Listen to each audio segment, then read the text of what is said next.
Sekarang sudah banyak miliarder-miliarder dunia yang sudah melirik kepada usaha pertanian.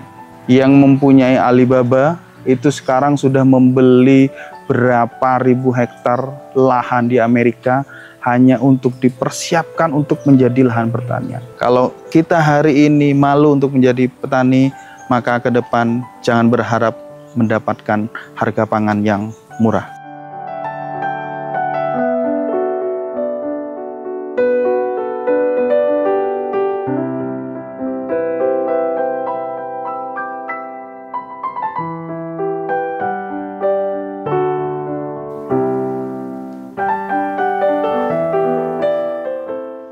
Assalamualaikum warahmatullahi wabarakatuh. Selamat pagi sahabat Amar Farm dimanapun berada. Hari ini saya sedang berada di greenhouse atau di GH3 Amar Farm, yang dimana hari ini saya kebetulan kedatangan tamu dari Agrotech channel YouTube yang meminta waktu untuk menjelaskan mengenai atau tentang melon yang ditanam di Amar Farm. Amar Farm ini berdiri pada tahun 2019, yang awal mulanya kita mulai dari bebek petelur, merambah ke melon pada tahun 2021, terus kita kembangkan lagi, sekarang ada domba. Jadi kita coba untuk membangun sebuah iklim usaha atau pertanian peternakan yang integrasi. Jadi antara bebek, melon, domba, bagaimana kita coba cari untuk memanfaatkan dari limbah semua ini bisa terpakai, bisa kita recycle, bisa kita kembalikan ke alam. Amar Farm sendiri hari ini atau pada tahun ini akan berulang tahun ke-6 bulan depan. Agustus itu kita akan ulang tahun ke-6. Ya, mudah-mudahan di tahun ke-6 ini kita bisa lebih bermanfaat untuk masyarakat luar, lebih bermanfaat untuk kalangan petani, lebih bermanfaat untuk kalangan peternak. Kenapa kita memilih melon ya? Jadi melon itu adalah makanan yang sering disajikan. Misalnya sering disajikan di acara-acara di hotel atau acara-acara apapun lah. Dan melon ini kan kita coba tanam yang melon premium ya, yang kalau kita ambil dari Jepang itu kan harganya luar biasa. Tetapi kita coba budidaya di Indonesia dengan metode ya greenhouse. Tujuannya adalah supaya lebih bisa mengontrol hama-hama atau apapun yang mengganggu tanaman. Makanya kita coba untuk melalui greenhouse. Terus cara tanamnya kita juga menggunakan kokopit.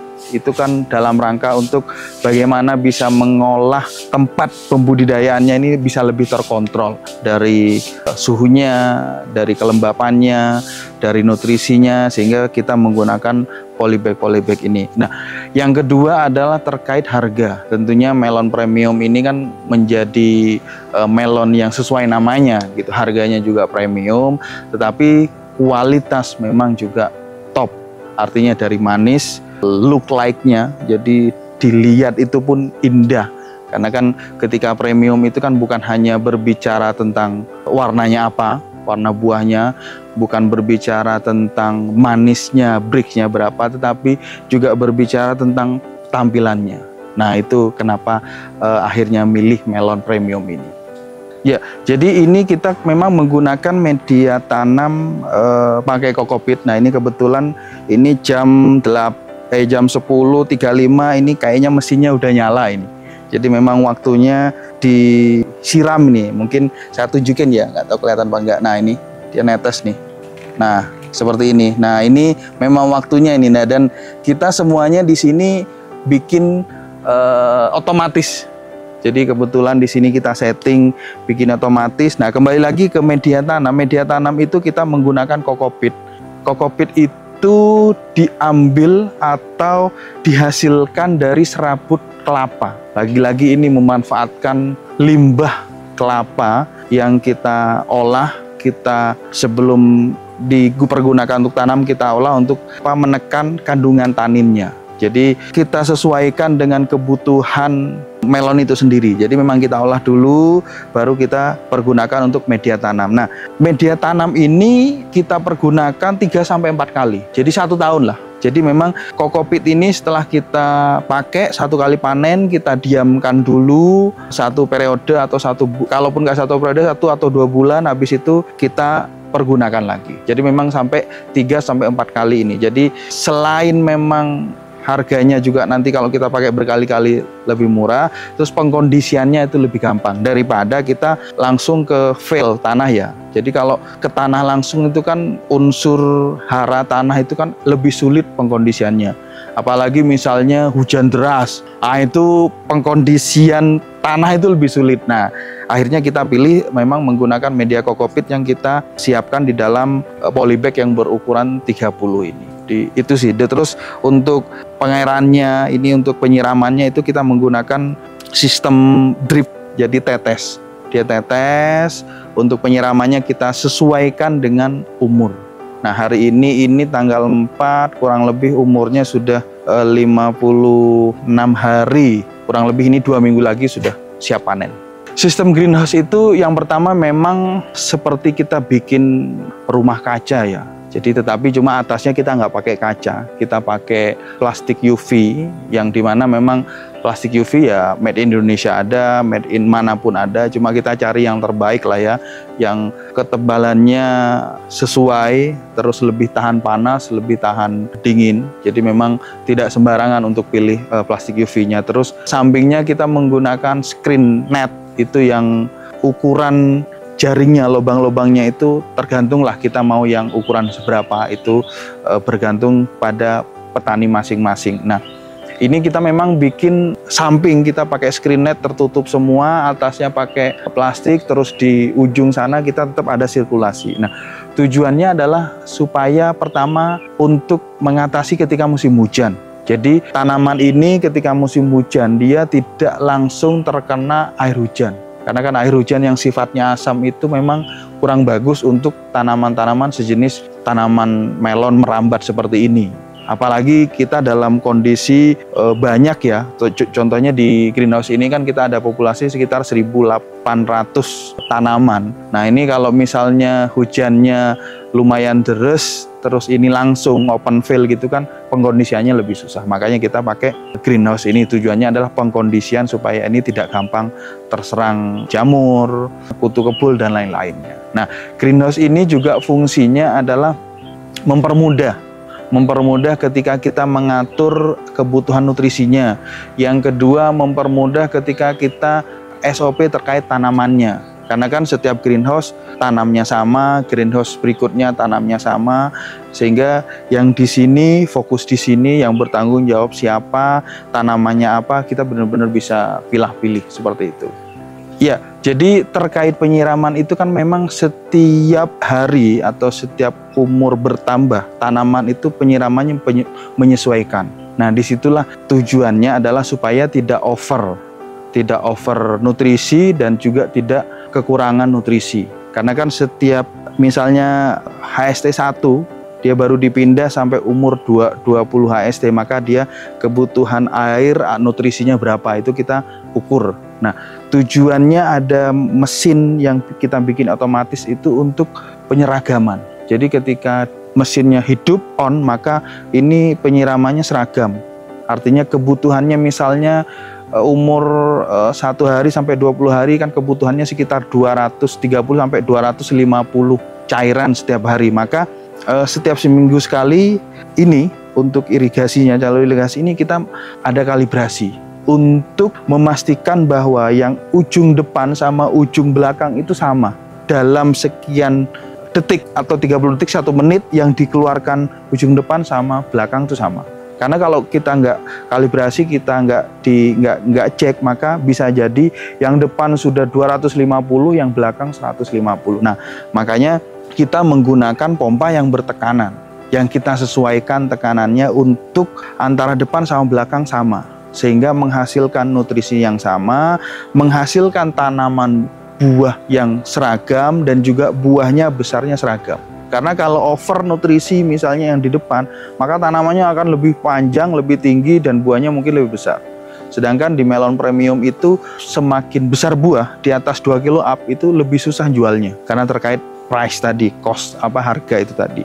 Maka kita bikin bagaimana buah ini besarnya itu tidak lebih dari 2 kilo tetapi di atas 1,2 kilo.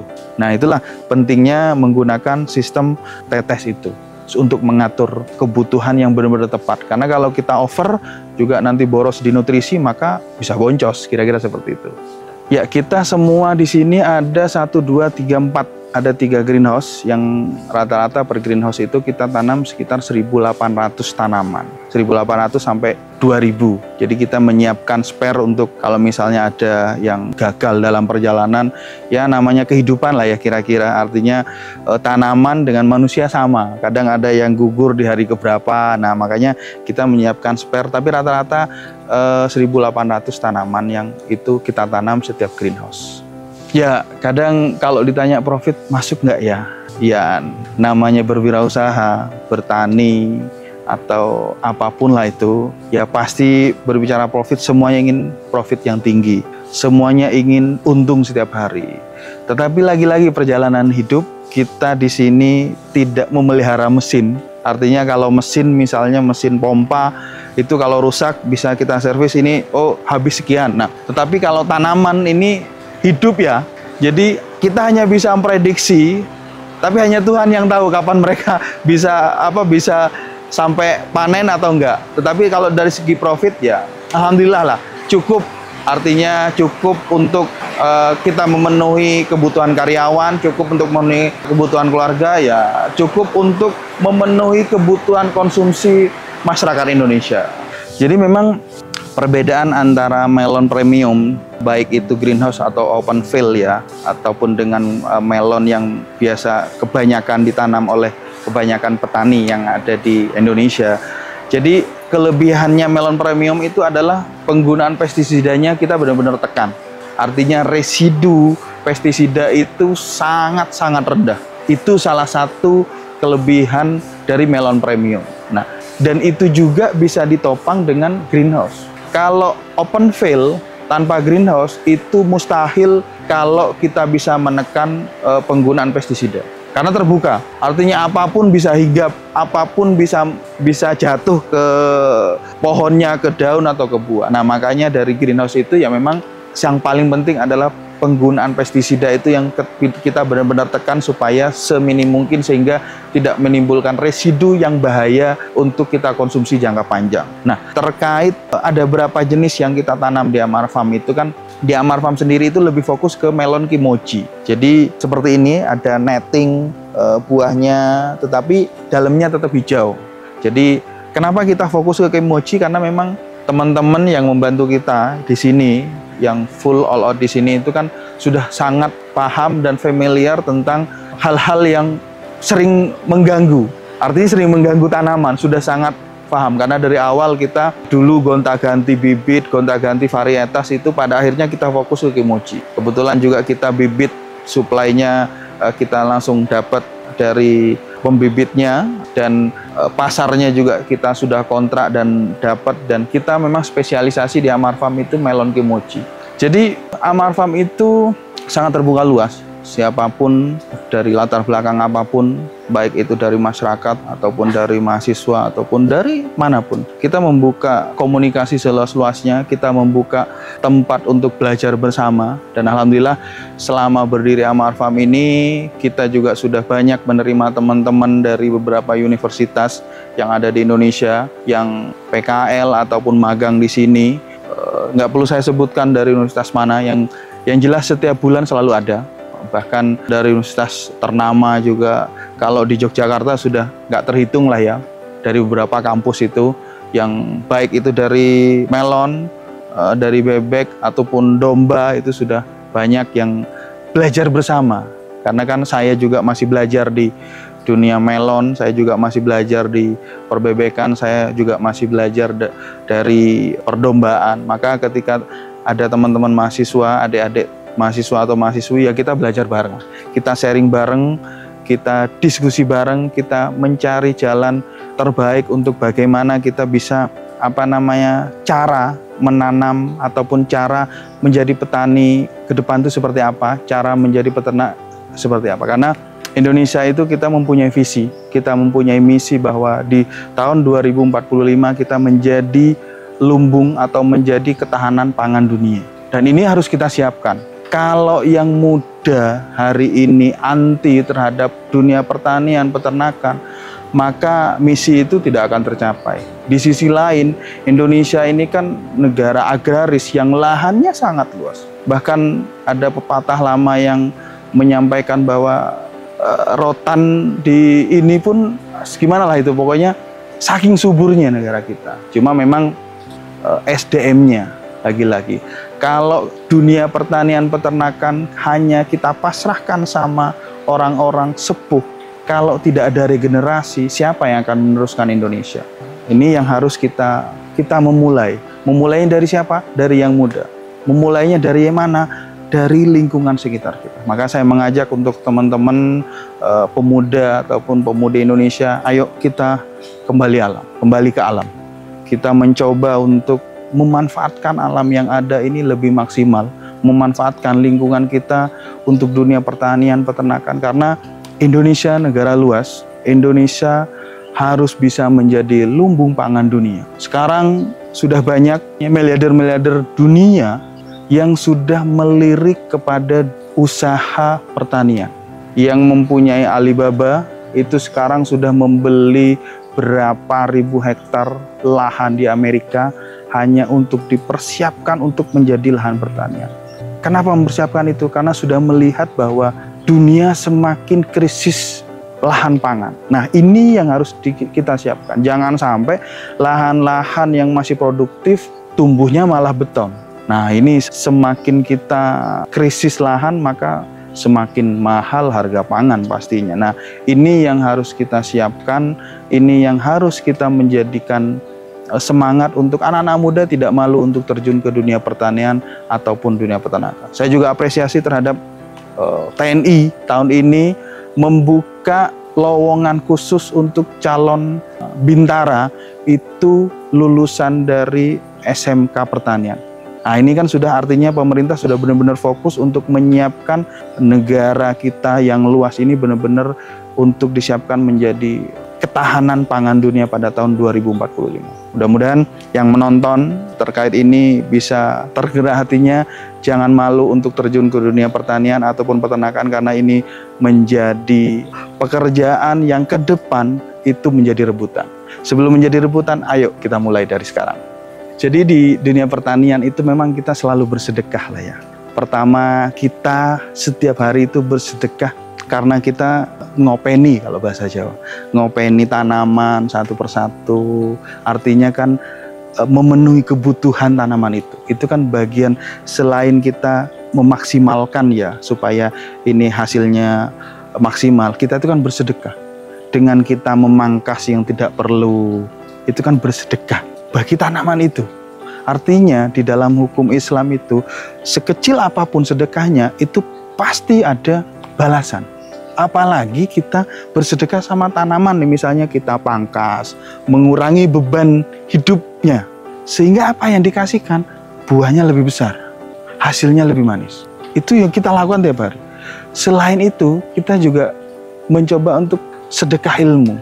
Ya, mudah-mudahan ini lebih bermanfaat ya, karena kalau tanaman kita hari ini mungkin 2 bulan lagi ini sudah mati. Tapi kalau ilmu kan apa yang diaplikasikan, apa yang dikerjakan oleh teman-teman adik-adik. Kebetulan di sini itu kan banyak yang magang ataupun PKL dari beberapa kampus. Nah, itu kan kita sharing bareng, kita belajar bareng dan tidak ada yang ditutupi. Itu bagian dari sedekahnya kita untuk teman-teman. Yang tujuannya apa? Kalau itu bermanfaat, insya Allah ada doa dari mereka. Setiap buah yang kita panen, kita distribusikan, habis itu sampai ke masyarakat, itu juga mereka pasti akan berdoa. Agama apapun itu akan berdoa sebelum makan. Dan di situ kalau itu menjadi obat bagi mereka, bahwa artinya kita dapat pahalanya. Kalau itu menjadi pengenyang ketika mereka habis makan, terus makan buah ini, wah nikmat, kenyang, itu juga bagian dari sedekah kesenangan. Insya Allah menjadi petani itu apapun yang kita lakukan, itu selalu ada amal jariah yang berjalan. Karena kita melakukan sedekah massal lah, kira-kira seperti itu. Untuk teman-teman sahabat dimanapun berada, ketika kita bertanya gimana sih menjadi petani itu, gimana sih menjadi peternak, bingung harus kemana, belajar di mana, monggo nanti bisa menghubungi Amar Farm, ada channel YouTube, ada channel IG, Facebook, tidak ada nomor yang ditutup-tutupi, atau bisa langsung hubungi ke 081 55 000 111. Itu nomor Amar Farm yang 24 jam insya Allah on, tetapi kalau jam 10 malam WA nggak mungkin dibalas lah kira-kira, karena waktunya istirahat. Nah, tapi kalau pagi insya Allah dibalas. Nah itu, jadi kita terbuka, kita sharing bareng, kita belajar bareng, kita sedekah bareng, sedekah ilmu, sedekah senyum, dan sedekah apapun yang bisa kita lakukan. Nah, untuk teman-teman pemuda-pemudi Indonesia, ayo siapkan diri kita untuk menuju Indonesia menjadi lumbung ketahanan pangan dunia pada tahun 2045. Kalau kita hari ini malu untuk menjadi petani, maka ke depan jangan berharap mendapatkan harga pangan yang murah. Karena hari ini saja dengan jumlah penduduk yang 270 juta, kita masih kekurangan bahan pangan. Kalau hari ini kita sebagai pemuda malu terjun di dunia pertanian ataupun peternakan, maka jangan berharap Indonesia akan menjadi lumbung pangan. Berharaplah bahwa kita apapun selalu beli dari luar negeri. Terima kasih.